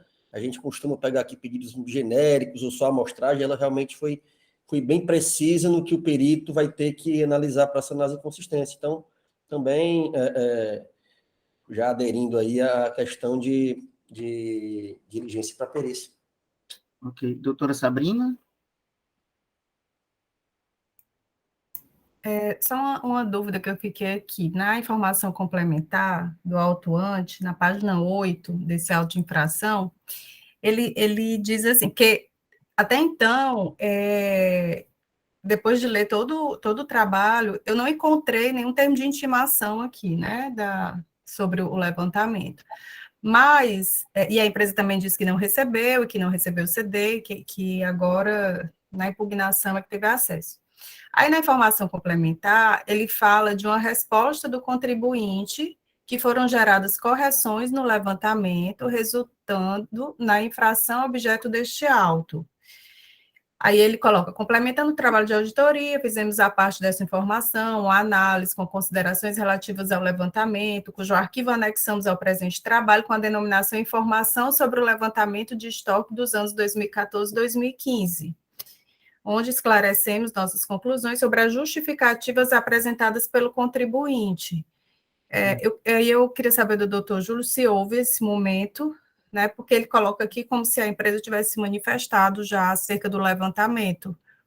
Aí a gente tem uma planilha, né, onde, acho que o doutor Geider falou nela há pouco tempo, que é a justificativa INVI, que eu estava entendendo que teria sido algo que a empresa enviou durante a ação fiscal para o autuante, para ele analisar, doutor Júlio? Bom, o que nos foi passado é que a empresa ela não foi abordada, certo, para justificar as inconsistências no decorrer. Provavelmente, eu acho que se reportou à contabilidade, deve ter sido enviada uma planilha inicial, né, num valor X, e essa planilha inicial foi apresentada justificativa, mas posteriormente, né, ainda as justificativas depois foram inseridas novas inconsistências, né, e o contribuinte não pôde mais se manifestar, certo? Essa é o que tem o histórico que foi nos passado, né? E exatamente por isso que a empresa, como não teve acesso à versão, vamos dizer, final da planilha, ou seja, antes de lavrar, tem essa planilha aqui, tem mais alguma coisa a ser acrescentada? Não, foi direto para a lavratura do auto de infração, né, da lavratura do auto de infração, e posteriormente teve a questão do CD, que não foi entregue, né, que só foi obtido junto ao CONAT já com a impugnação protocolada, certo? Esse é o histórico que tem nos passado, né? Com a obtenção do CD-ROM, né, a empresa conseguiu realmente adentrar todas as inconsistências, né, que tinha naquela planilha para poder fomentar a matéria que está em recurso. Sobre esse ponto, doutora Sabrina, realmente não houve, pelo menos eu verifiquei no processo físico, não houve nenhuma intimação do contribuinte para justificativas. Não vislumbrei aqui no processo. Também estou olhando aqui, não estou achando. É isso, eu não vi o termo de intimação aqui nos termos formais, né, e também nas informações complementares, sempre tem ali no cabeçalho, né, onde ele bota cópia do mandato de ação fiscal, cópia do termo de início, e aí ele... Aqui não tem nenhum termo de intimação em nenhum dos autos, por isso que eu perguntei, porque como tem uma resposta do contribuinte, ao mesmo tempo, aqui na informação complementar, né, eu fiquei em dúvida se tinha, e ele apenas não tinha incluído aqui o número e nem a cópia do termo, ou se realmente não houve. Me permite, senhor presidente? Pois não, doutor Matheus. Essas questões referentes a essas preliminares que foram suscitadas, quanto à intimação ou não e tal, isso foi superado até porque o contribuinte interpôs recurso, discutiu, então isso foi suprido. O contribuinte tomou a iniciativa de obter essas informações e ingressar com recurso. A partir daí, toda essa nulidade que poderia ser suscitada foi superada, não há mais discussão. O encaminhamento, me parece que agora deve ser feito, é a perícia, a diligência, isso foi superado. Isso se os senhores entenderem que o caso é de perícia e diligência. A Procuradoria entende que sim, é isso. Parece-me que esse arquivo ele já dá a entender de que foi disponibilizado para o contribuinte se posicionou, né? Eu acho que a assessoria processual tributária já citou isso daí no parecer, salvo engano. Mas tudo bem, vamos lá, doutora Ivete, doutora Sabrina, e depois vamos para a votação da perícia, pelo encaminhamento que está sendo dado aqui. Minha preocupação aqui era mais uma dúvida. Eu olhando aqui os arquivos, né, que a fiscalização anexou, fiquei em dúvida se é possível ela ver todos esses pontos que a empresa está levantando, porque eu não vi os relatórios de entrada e saída, eu não estou afirmando, porque eu confesso que eu saí procurando a junção de tudo para ser refeita a perícia, né? Porque para mandar para a perícia, se não tiver todos os documentos, mas aí eu pergunto, alguém viu toda a documentação, se é possível rever isso pela perícia, para a gente não encaminhar um pedido que não tem os elementos, né, que sejam possíveis. É uma dúvida, não estou afirmando, que eu não estou encontrando. Inclusive, o CD, o contribuinte teve acesso. Inclusive, ele fez os quesitos com base no CD que ele teve acesso. Então, se ele teve acesso aos quesitos... Então, nesse caso, a perícia pede ao contribuinte, seria assim? Não, ele já está aí. Salvo engano, tem 2 CDs. É porque eu não estou encontrando, eu estou perguntando. É bom abrir, né, para tirar dúvida. Mas, assim, eu analisei o processo, pelo que eu vi... Você encontrou, foi? Tá certo. Mas assim, pode ser que eu estou analisando 4 processos, né? Sabrina, tu viu todos os CDs? As minhas perguntas, só esclarecendo acerca do termo de intimação, as minhas perguntas é porque eu gosto de analisar muito bem se a gente deve ou não mandar para a perícia, né? E aí é um jeito de pensar. Eu acho que é um tempo a mais, um gasto a mais de dinheiro público de um processo indo para a perícia. Então, acho que vai para a perícia, quando é justo que vá para a perícia, quando o autuante fez o trabalho exatamente como era para fazer, o contribuinte apresentou, e aí existe ainda algo a ser feito na perícia, existem todos os dados aqui para ir para a perícia. Então, assim, para ir para a perícia, para eu me posicionar sobre isso, por isso que eu fiz essas perguntas, sabe, doutor Matheus, sobre o termo de intimação, assim, sobre se o contribuinte já se manifestou sobre isso aqui, sobre esse levantamento ou não, se o que ele trouxe já foi abordado, porque às vezes o que o contribuinte traz já foi visto pelo fiscal e a perícia não vai precisar rever. Ou então não foi visto e também não tem justificativa por não ter sido visto. Então, existem diversas situações e aí eu gosto de analisar antes da gente mandar para a perícia, porque é mais um gasto e a gente precisa também cuidar disso, né? Então, por isso os meus questionamentos em relação a isso. Ele faz aqui um anexo onde ele coloca o que o contribuinte apresentou e o que ele ajustou, que eu estava dando uma olhada, porque se já foi feito o que o contribuinte pediu, no meu ponto de vista, não tem mais o que a perícia fazer, né? E aí a gente decide aqui se o levantamento está ok ou não. Mas digamos que o contribuinte está apresentado e o autuante simplesmente não olhou para o que ele apresentou. Aí sim, eu acho que a gente precisa encaminhar para a perícia fazer, ou julgar aqui que ele não olhou, então o auto não procede. Mas eu acho importante analisar bem essa ida para a perícia, né? É só por isso. Pronto. Com relação ao CD1, ele tem a fiscalização Cefaz em novembro de 2018, documento de autifração, justificativa INVI, que é justamente a justificativa alguma justificativa que o contribuinte enviou. Se ele enviou, é porque ele deve ter sido intimado de alguma forma. E o arquivo Solar, que é o arquivo que é recebido na fiscalização para análise do auditor, com base que ele faz o levantamento do auditor eletrônico em outro aplicativo disponível. A doutora Ivete perguntou se havia a relação das notas, né? Eu não visualizei aqui nenhum relatório com a relação de notas de entrada, mas tem o Solar, e no Solar há toda a escrituração fiscal digital do contribuinte, né? Então, a perícia teria o arquivo para fazer ou refazer esse levantamento. Eu só não abri, doutora Sabrina, porque ele está zipado, é um arquivo enorme. Então, se eu abrisse aqui, ele é zipado está fazendo a perícia.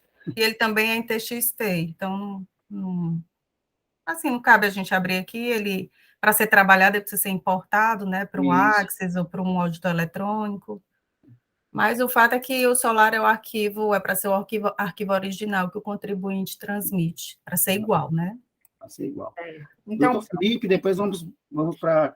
Então, tem todos os documentos aí para a perícia ser feita, né? Em resumo. A priori, sim. Eu só não abri para não...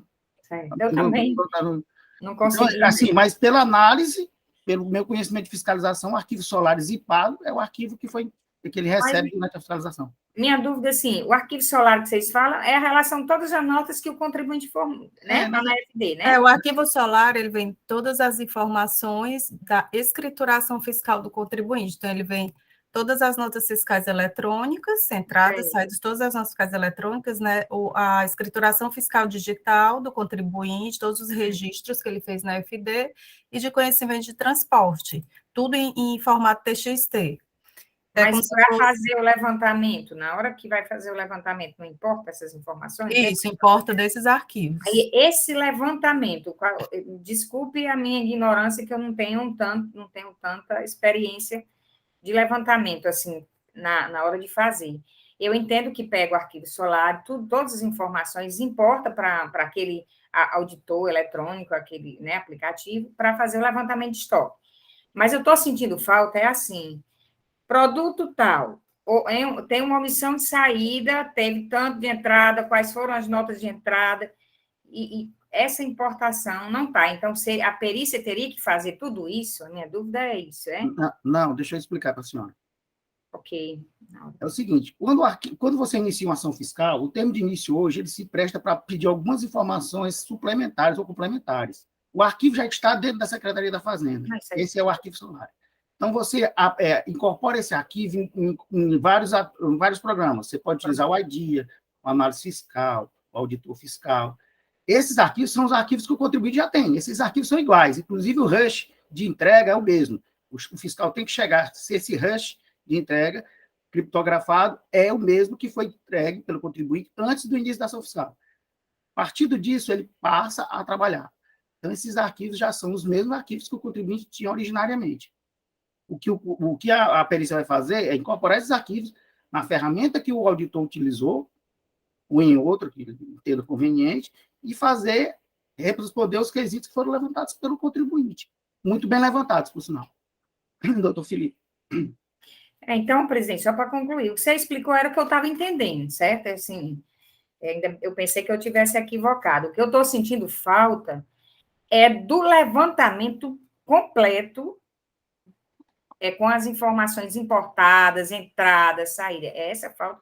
Mas, nesse caso, eu estou chegando à conclusão que a perícia tem que fazer esse trabalho, né? Então, tá certo.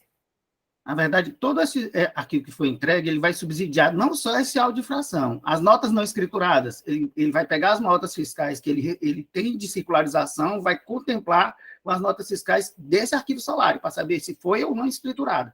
Então, esse arquivo é basilar, é o insumo inicial de qualquer levantamento fiscal, que é o mesmo arquivo que o contribuinte já tem. Não, presidente, acho que você não está entendendo minha pergunta. Vamos deixar claro aqui. Isso aí eu entendo, entendeu? Que o solar é o arquivo das notas do contribuinte, a minha dúvida não está aí. Eu estou sentindo falta do levantamento de estoque na sua inteireza, onde eu veja cada produto e veja as quantidades e qual a origem dessas quantidades, que documentos foram esses. Eu sei Ivete, me permita. se eu estou sentindo falta disso, eu estou perguntando, deixa eu só concluir o raciocínio.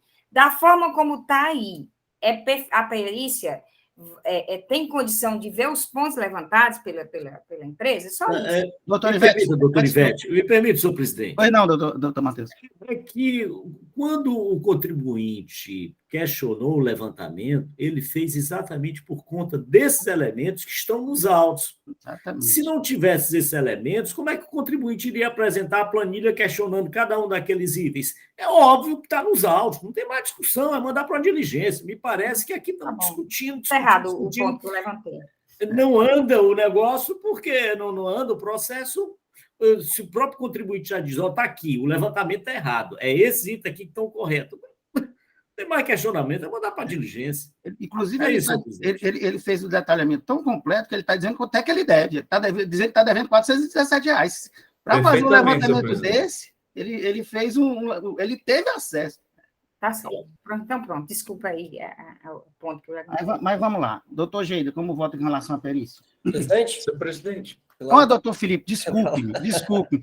É porque ainda tem 3 processos e eu acho que ele está se alugando. Eu vou levantar um tempinho. Rapidinho, presidente. Primeiro, acho que a doutora Ivete devia estar procurando, doutora Ivete. Dentro do CD tem o DOPS auto de infração.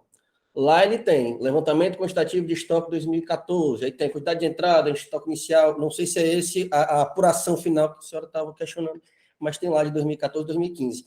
É só, presidente, com relação à questão que a doutora Sabrina citou, né, dessa questão de ter não sido oportunizado o contribuinte aqui, se tem alguém prejudicado eventualmente cerceamento de defesa, é ele, né? Independentemente do que aconteceu no período de fiscalização, ele recebeu um auto de infração sem apuração, não conseguiu se defender, né?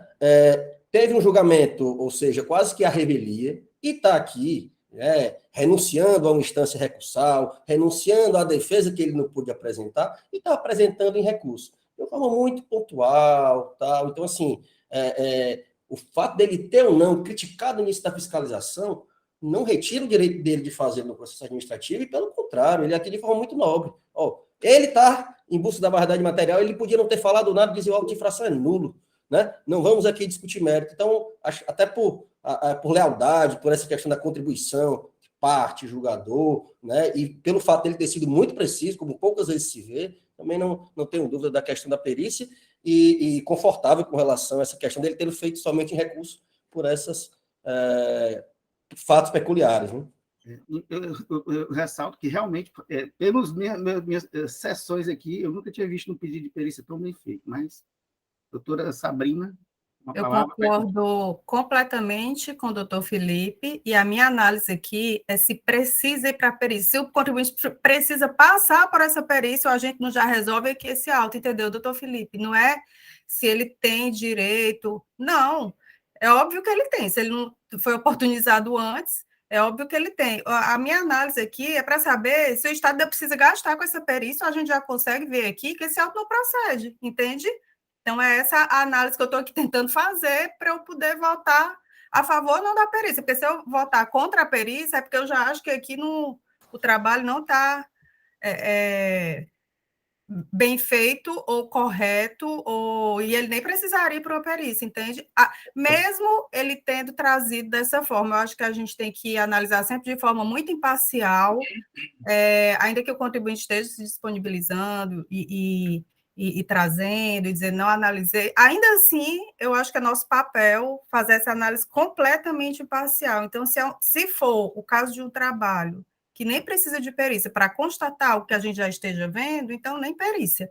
Então, o Estado tem mais um gasto, o contribuinte perde mais um tempo para o que talvez não precise, né? Mas eu não consigo chegar a essa conclusão. Então, de repente... eu acho que nós não vamos conseguir chegar. Isso, presidente. Infelizmente, nós não vamos conseguir chegar. Eu abri, assim, repito, os quesitos estão muito bem feitos.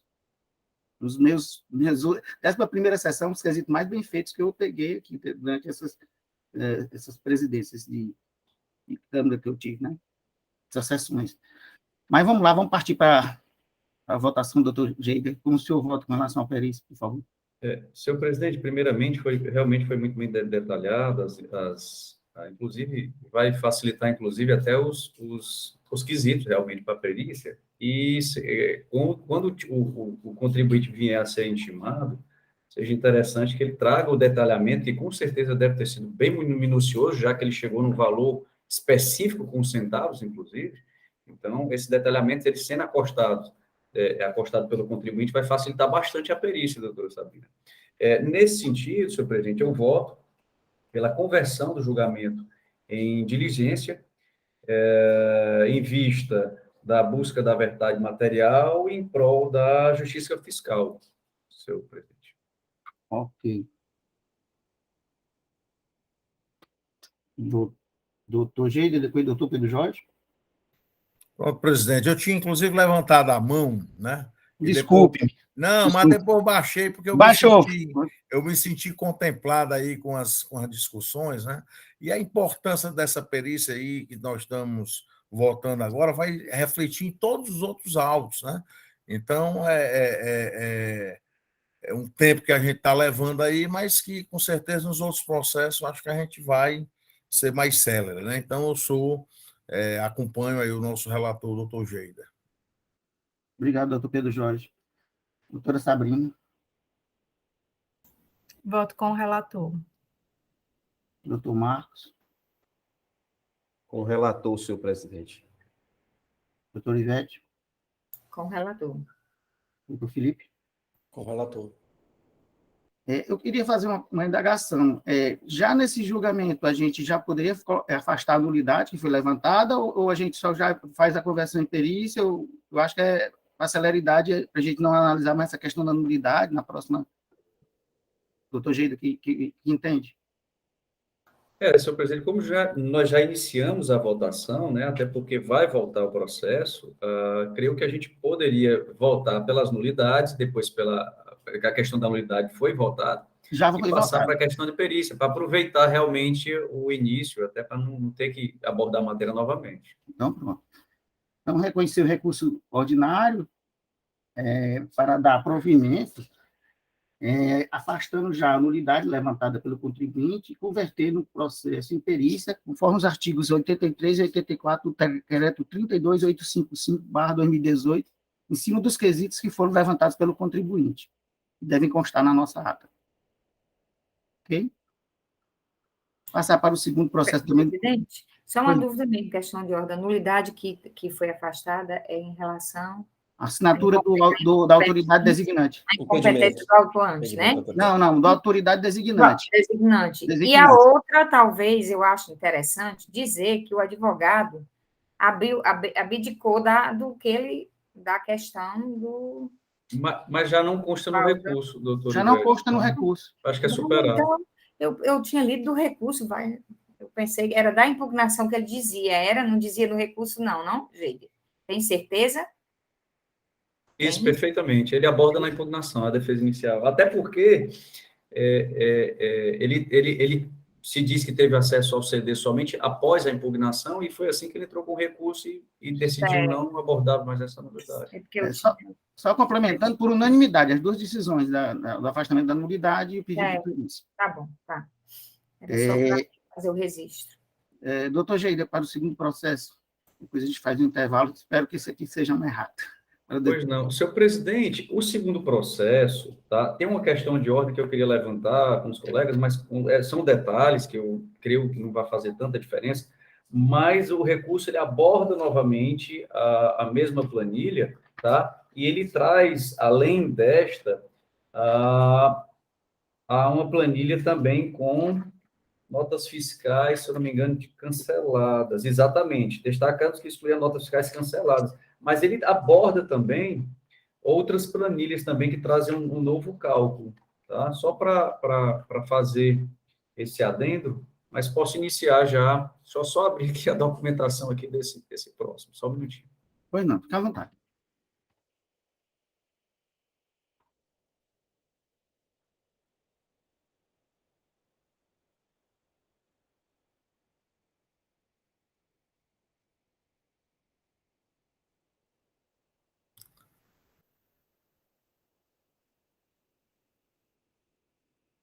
Se fosse o Pierre, doutor Matheus, queria o intervalo que é para merendar, né?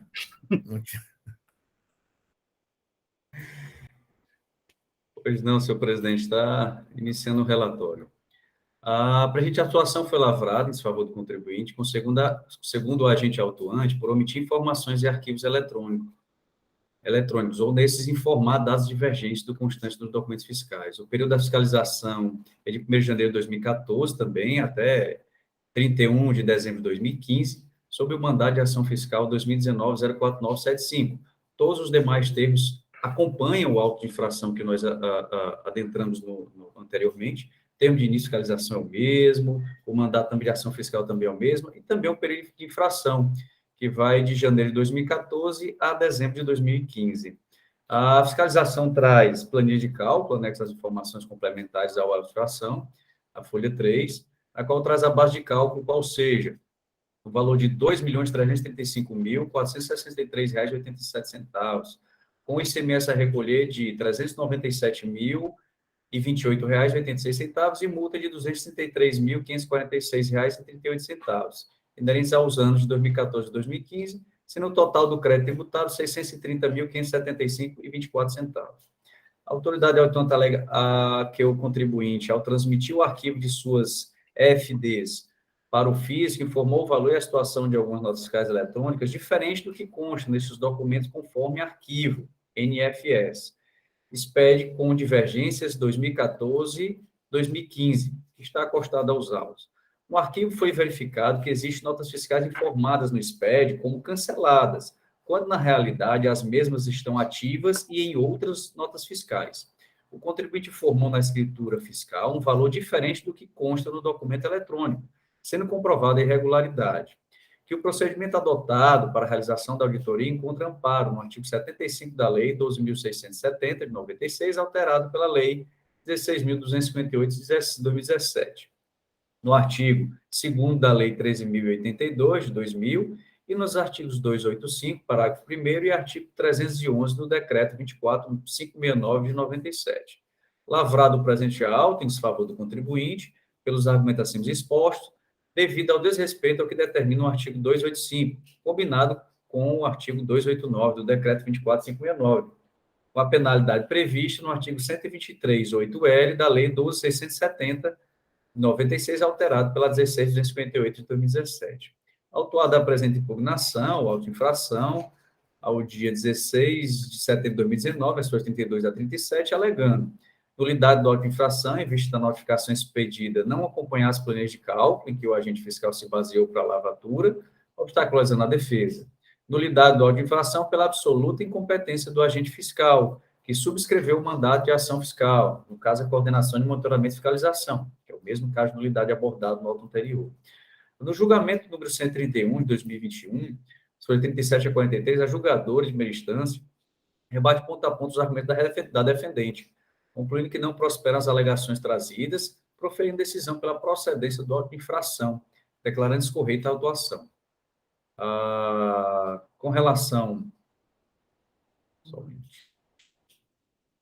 à empresa autuada, apresenta recurso ordinário, alegando em síntese o seguinte: da nulidade, da incompetência do agente sobre a mandada de ação fiscal, da improcedência do auto de infração, as notas fiscais canceladas não estariam contempladas no rol de notas fiscais a serem escrituradas. Excluindo-se tais notas, a base inicial da autuação fica reduzida para o valor de R$ 1.246.228,51, referente às notas fiscais elencadas às folhas 52 e 50, às folhas 52 dos autos.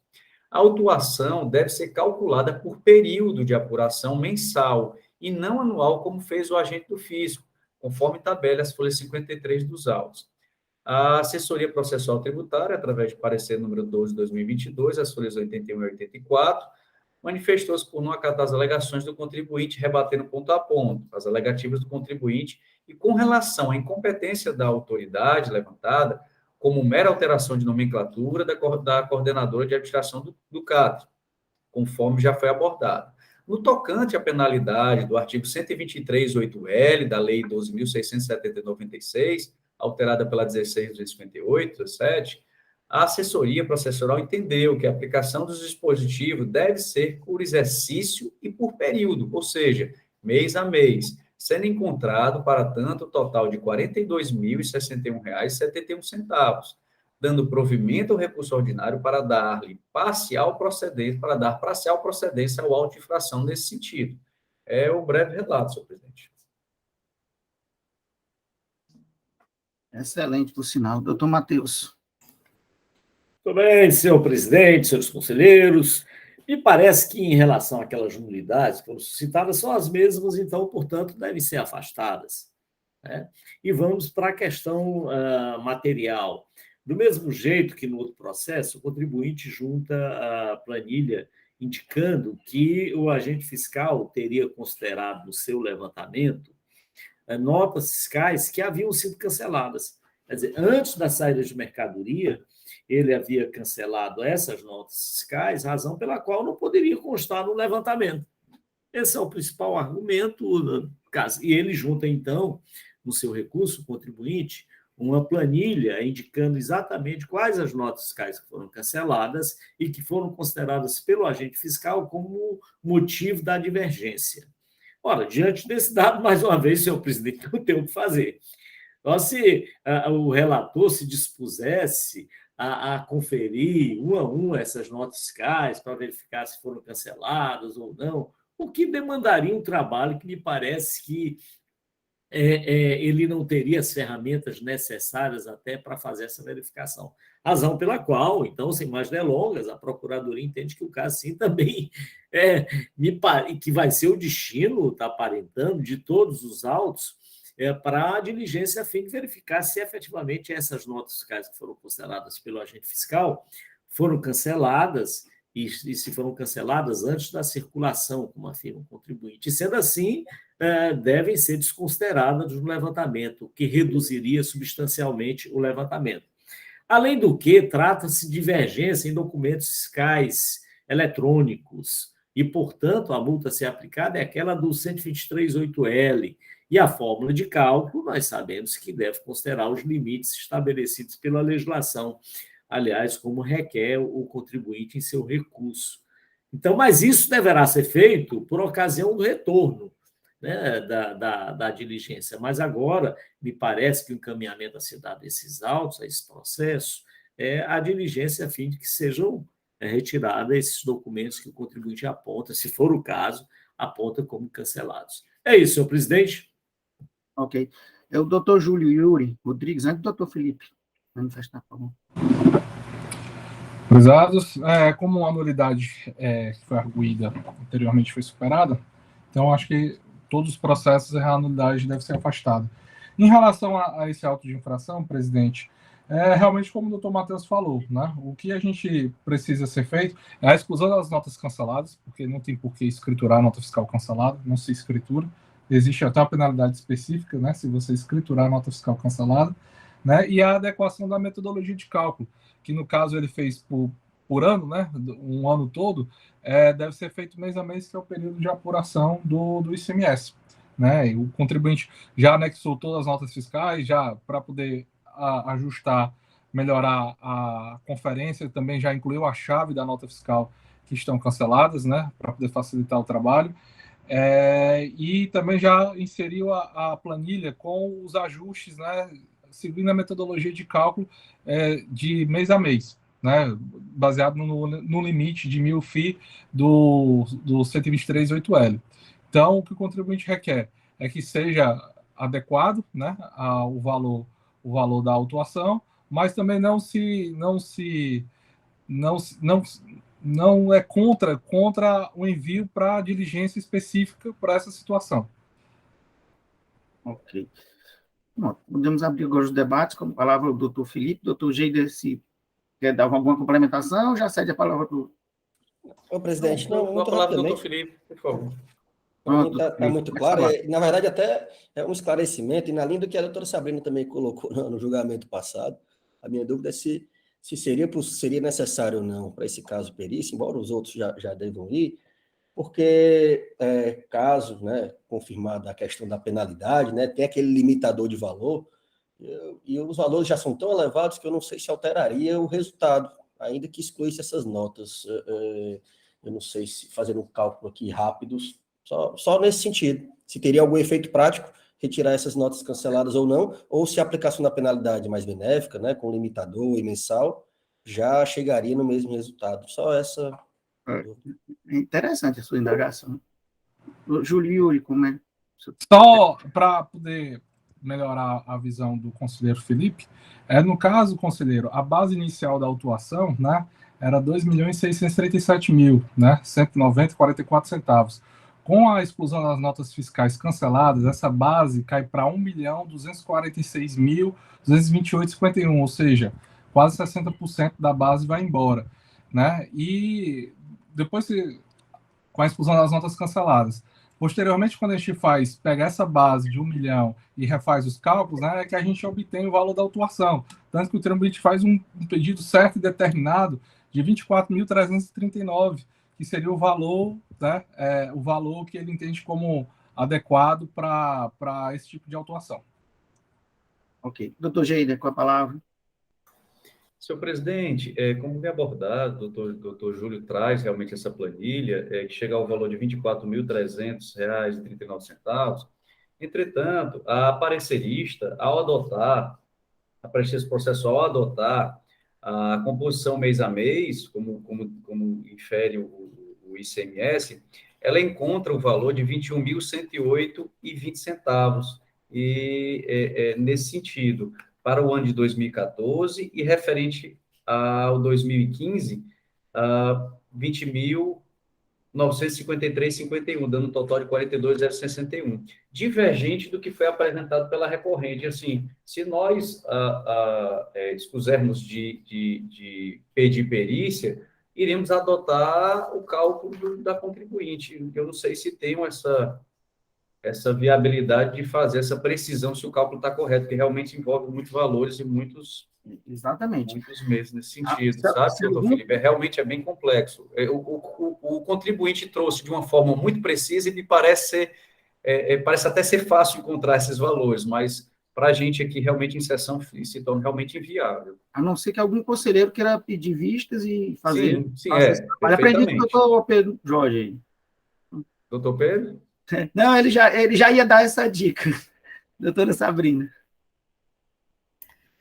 Eu quero só tirar uma dúvida aqui. A autuação, aqui ele está autuando por dados divergentes nos documentos fiscais e as notas estão canceladas. É isso? Ele traz essas imprecisões realmente das notas canceladas, mas conforme o contribuinte alega também, tem também uma situação de valores também distintos, doutora Sabrina, declarados no SPED e na emissão da nota fiscal, documento eletrônico. É porque o doutor Júlio falou assim, não, a nota fiscal cancelada não precisa escriturar. Essas notas estão incluídas aqui nesse levantamento? Essas canceladas? Ao meu ver, sim. O auditor traz, em uma planilha aqui no juntado aos autos, notas canceladas que estavam incluídas no auto de infração e colocando o valor zero para essas notas fiscais. Entretanto, essa planilha que foi levantada pelo agente autuante, ela não corresponde às mesmas notas que foram enfrentadas pelo contribuinte no seu recurso. Então, creio que ainda consta essas notas que o contribuinte alega. Quando eu olhei os arquivos aqui das planilhas que ele coloca, eu havia entendido que ele não incluiu essas notas canceladas na autuação de divergência. Quando eu peguei essa planilha de Excel. Mas aí quando o doutor Júlio falou assim, não, porque as notas canceladas nem precisa escriturar, e eu fiquei na dúvida, porque a nota cancelada, ela precisa ser escriturada, e ela precisa ser escriturada com 0. Aí eu pensei, será que ela está incluída no levantamento? Porque eu não vi aqui na planilha dele essas notas canceladas no levantamento, não. Assim, fiz uma filtragem por alguns números de nota e não vi. Sabrina, eu posso só, assim, lendo agora, só para ver se a gente chega a uma conclusão. O fiscal, ele diz que o contribuinte informou notas como canceladas, mas que, na realidade, essas notas não foram canceladas, estão ativas. E aí, eu entendi, isso na informação complementar, ele diz bem claro aqui, que o contribuinte informou como cancelada, quando, na realidade, estão ativas. Então, dá a entender, pelo que ele diz, que apesar dele ter ido lá na FD, botado como cancelado, mas tinha valor e elas são ativas. Aí ele pegou e incluiu na divergência. Eu estou entendendo assim. Eu também li isso aí fiquei confusa quando o doutor Júlio disse, mas nota cancelada não precisa escriturar, né? Não, escritura com 0, né? Porque ele disse que não, ele falou não precisa escriturar. A gente sabe que precisa, é obrigado, né? Mas só que não com valor. Ele escritura colocando 0 no valor. Aí eu fiquei meio confusa aqui dessas notas, se elas estão no levantamento, se elas não estão no levantamento, se ele colocou... O que o contribuinte está pedindo, exatamente, entende? Se é para tirar essas notas, se não era para ele ter considerado que deveria estar na escrituração, porque elas deveriam estar. Eu não entendi bem o pedido do contribuinte. Verdade. Por favor, doutor Geide, o senhor pode relatar qual é o pedido do contribuinte? Pois não. Seu presidente, ele fala, destaques que, excluindo as notas fiscais canceladas, relação completa e anexo. Ele coloca essa relação na folha 52. A base inicial da autuação de 2.637 e alguns quebrados cai para 1.246. Excluindo essas notas fiscais como se elas não tivessem excluídas, tá? E na planilha que tem no CD, na documentação, consta uma planilha, como eu digo, que creio que tenha sido a colocada pelo fiscal, de título, notas canceladas que estavam incluídas no auto de infração e que foram tiradas. Essas notas, elas não são as mesmas da relação da contribuinte apresentada. Ela aparece, inclusive, com valor de diferença 0, ela aparece aqui com valor de diferença 0, mas não são as mesmas notas que foram apresentadas pela contribuinte no seu recurso. Eu repito, entendi. Por isso que eu acho que seja algo nesse sentido. São outras, né? Tá. Entendi. A gente já pode votar a nulidade, que provavelmente vai ser afastada, com relação ao pedido de perícia, a não ser que alguém peça vista aos processos e se sinta confortável para fazer esse trabalho que foi aqui colocado. Seria justamente retirar essas notas fiscais, conforme o contribuinte colocou, e aí chegar a ferir a base de cálculo com base na limitação mensal. Né? Se ninguém pedir perícia, ninguém pedir a vista. Em relação à nulidade, doutor Gíria. Senhor presidente, com relação à nulidade levantada, afasta a nulidade, conforme também já afastada no outro auto de infração, com relação realmente ao princípio de continuidade do exercício do servidor público. Ok. Doutor Pedro Jorge. Acompanho o relator, presidente. Doutora Sabrina. Com o relator. Doutor Marcos. Com o relator. Doutor Ivete. Com o relator. Doutor Felipe. Com o relator. Com relação ao pedido de perícia, como voto do doutor Geide?